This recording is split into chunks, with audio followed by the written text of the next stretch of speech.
Olá, saudações a todos, saudações a todas, a você que me assiste, muito obrigado pela presença aqui. Para quem não me conhece, meu nome é Matheus Ferreira Bezerra, sou professor, advogado, doutor em Direito pela Universidade Federal da Bahia. Venho falar hoje sobre a culpa. Bom, nas aulas de responsabilidade civil, nós aprendemos que pela teoria clássica existem alguns elementos que são centrais para a caracterização dessa responsabilidade do dever de reparar o dano. Entre eles nós temos o ato ilícito, nós vamos ter o dano, vamos ter o nexo causal e vamos ter a culpa. Bom, durante as aulas também já falei que esses elementos eles estão sendo revistos modernamente. Então, não só o ato ilícito, pode ser um abuso do direito. Muitas vezes o ato lícito que coloca em risco um bem jurídico, ele pode ensejar também uma reparação. Da mesma forma, nós vamos ter a lesão, a ameaça de lesão pode ensejar uma proteção para o sujeito. E vamos ter, dentre esses elementos também, a culpa, que é o que a gente vai falar aqui hoje. A culpa, ela já representou uma importância maior no direito, já teve um papel central na responsabilidade civil, ela que teve o seu início a caracterização de uma culpa chamada de culpa subjetiva, que era aquela culpa aquela culpa que necessita de uma demonstração. Então, se você foi vítima de alguém, você deveria demonstrar que aquela pessoa agiu dolosamente ou de forma imprudente, negligente, ou até por meio de uma imperícia para a realização do evento danoso.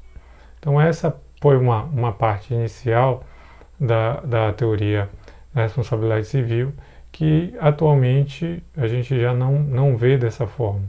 Houve uma modificação ao longo do tempo, as relações mudaram, né? Naquela época do liberalismo havia uma necessidade de se proteger as atividades empresariais, negociais e se dar maior segurança a esse período.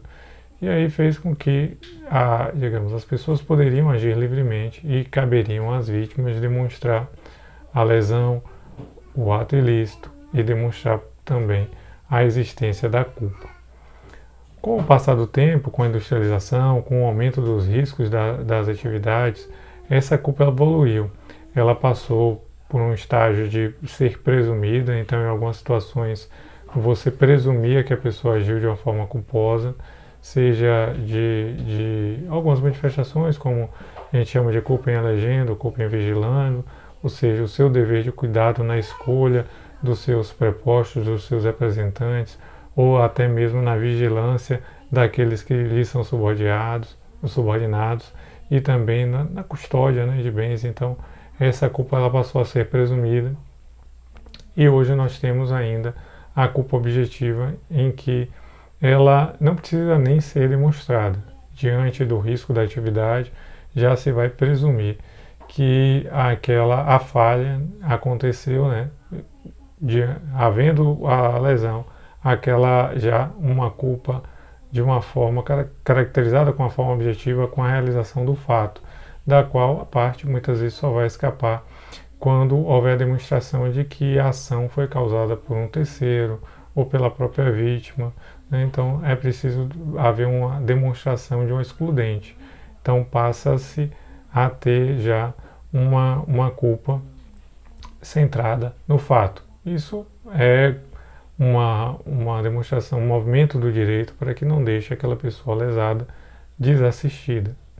Bom, nós temos aqui no conceito de culpa uma distinção que é muito importante.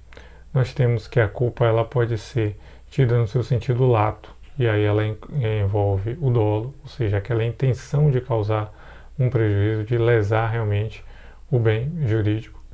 Nós temos ela sob uma forma estrita, que é a culpa, e essa culpa, ainda que não tenha a intenção, a parte contribuiu, né? Aquele agente ele vai contribuir para a realização do evento danoso. E aí essa contribuição poderá acontecer, por exemplo, sobre a forma de imprudência, né? Alguém que age de uma forma descuidada, de negligência com a falta de um dever de cuidado, ou de uma imperícia, que é até a falta de uma técnica necessária para que o resultado ele seja o esperado. Então, nós teremos essas duas caracterizações, tanto o dolo quanto a culpa, em sentido estrito. E temos também algumas distinções, algumas classificações dessa culpa que são importantes para a compreensão da teoria. Dentre elas, a gente pode falar, existe a culpa contratual, a culpa legal, né, que é a culpa aquiliana, culpa contraendo, por exemplo, que é a do contrato. Então, nós vamos ter aqui na culpa contratual qualquer violação do que havia sido pactuado por um ato de uma manifestação de vontade, vai resultar nessa culpa. Tá? Então, já no sentido legal, essa culpa ela vai precisar ser aferida. Não existe aí, não é qualquer ato, né? Tem que ser um ato, o ato vai gerar um dano. Então, existe já uma restrição. Se você deixa de cumprir um ato, já que está previsto no contrato, vai se entender que você agiu de uma forma culposa, salvo demonstração em contrário. Uma outra coisa que nós podemos pensar a culpa. A culpa ela pode ser por ação ou pode ser por omissão. Por exemplo, se você age de uma forma imprudente, você viaja na estrada e vai lá, acelera absurdamente, coloca 200 km por hora, 180 km por hora e causa um acidente por isso. Você agiu de uma forma imprudente. Você pode também agir de uma forma negligente ao não cuidar das revisões do carro, ao não conferir o óleo e de repente aquilo ali, o carro ele tem um problema e causar um acidente. Então você pode agir ou você pode também se omitir e ter o evento dano. Outra questão foi, como até eu já falei sobre esse processo evolutivo, que nós temos uma classificação que é significativa, que é a culpa subjetiva, aquela em que é necessária a demonstração da existência de uma intenção da forma dolosa ou da forma culposa para que haja responsabilidade, e também a culpa presumida, que aí vai compreender a vigilância, a eleição, a escolha das pessoas para praticar o ato ou o dever de zelo com algo, né, a custódia. E temos a responsabilidade, a culpa objetiva, em que essa demonstração ela não precisa ser feita, e aí vai caber o agente demonstrar que a culpa é de terceiro ou que houve algum excludente aí dessa responsabilidade. Então, o que eu teria para falar sobre a aula de culpa basicamente seria isso, né, em um breve relato aqui complementar. E se vocês gostaram, se esse conteúdo serviu, peço que curta. Caso tenha gerado alguma dúvida, tenha gerado alguma reflexão que venha a ter algum comentário, pode deixar aqui na parte dos comentários para a gente fomentar aí o debate, tá certo? Muito obrigado.